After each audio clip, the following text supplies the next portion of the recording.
तो उनके पास बहुत बड़ी भीड़ लगने लगी थी। हम्म।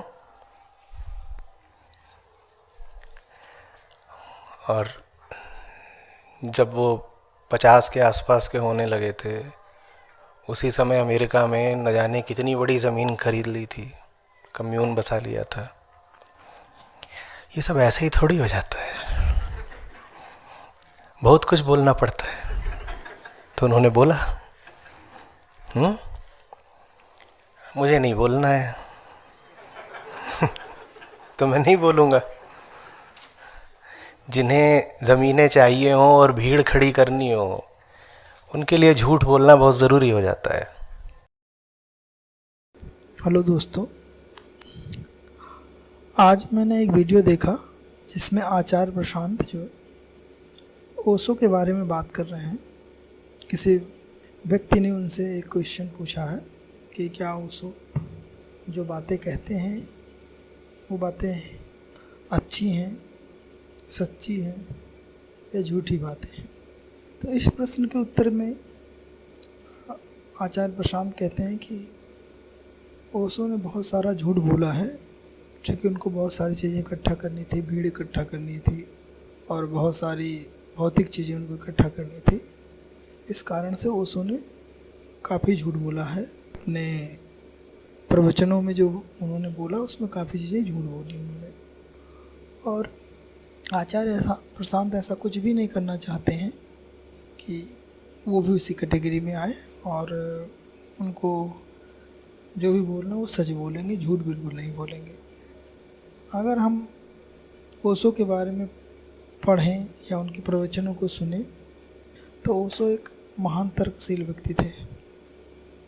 पिछले अगर हम 250-300 साल का इतिहास देखें, भारत की बात कर रहा हूँ मैं, तो उसमें ओशो जैसा कोई भी तार्किक व्यक्ति दर्शन को लेकर पैदा नहीं हुआ। उनके जो तर्क शक्ति थी, जिस प्रकार से वो बातों को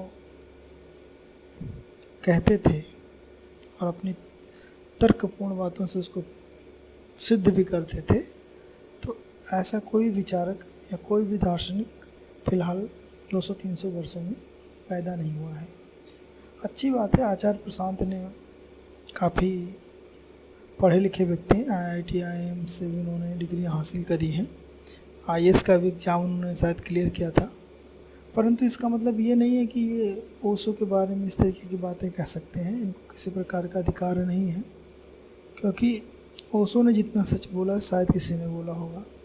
ओशो ने वासना को लेके बोला, ओशो ने भोग को लेके बोला, ओशो ने सेक्स को लेके बोला। ओशो ने कोई ऐसी चीज़ नहीं है जिस पर लोग बोलने से डरते थे, उस पर भी बोला है। तो अभी उतनी हिम्मत दिखाने के लिए आचार्य प्रशांत को काफ़ी राह तय करनी है और इस प्रकार के बातों से उन्हें बचना चाहिए। ठीक है, वो भी विद्वान व्यक्ति हैं, उन्होंने भी उपनिषद वेदों का अध्ययन किया है, परंतु पोथी पर जग महा पंडित भया न कोई, ये बातें भी कही गई हैं। और इसलिए ओशो का जो ज्ञान था वो अपने अनुभव का ज्ञान था, उनके तर्क का ज्ञान था। वो किताबें पढ़ते थे परंतु सारी बातों को मानते नहीं थे। वो किताबों में जो लिखा होता है, वो कहते थे कि ये जो किताबों में लिखा है ये तो अर्ध ज्ञान है। मैं जो भी कहता हूँ उसको एक कसौटी पर कसता हूँ, उसके बाद ही कहता हूँ। तो इस प्रकार की बातें जो ओशो जी कहते हैं, उनके बारे में बहुत सारी भ्रांतियाँ हैं।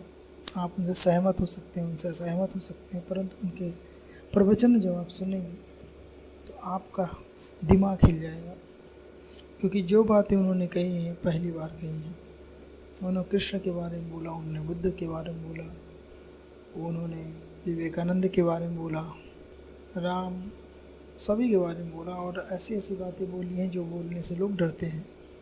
तो ऐसा कहना कि ओशो ने झूठ बोला और झूठ बोल के भीड़ इकट्ठा करने के लिए उन्होंने झूठ बोला, ओशो ऐसे व्यक्ति नहीं थे। अगर उन्हें किसी चीज़ की चाह होती, पैसे की चाह होती, अगर उन्हें सिर्फ इस बात की चिंता होती कि मुझे आश्रम में रहना है, बढ़िया से लग्जरी का एंजॉय करना है, तो वो अमेरिका से या अमेरिकी सरकार से किसी प्रकार की दुश्मनी मुँह न लिखते। आजकल के आप देख लीजिए संत महात्माओं को किस प्रकार से उनका सत्ता से सानिध्य रहता है। सत्ता के साथ बना के चलने में ही बाबा जी भलाई समझते हैं और सत्ता के खिलाफ एक शब्द नहीं बोल सकते। ओशो वो ऐसे व्यक्ति नहीं थे, ओशो को जो लगता था वो बोल देते थे। अमेरिकी सरकार से नहीं डरे, FBI से नहीं डरे, CIA से नहीं डरे।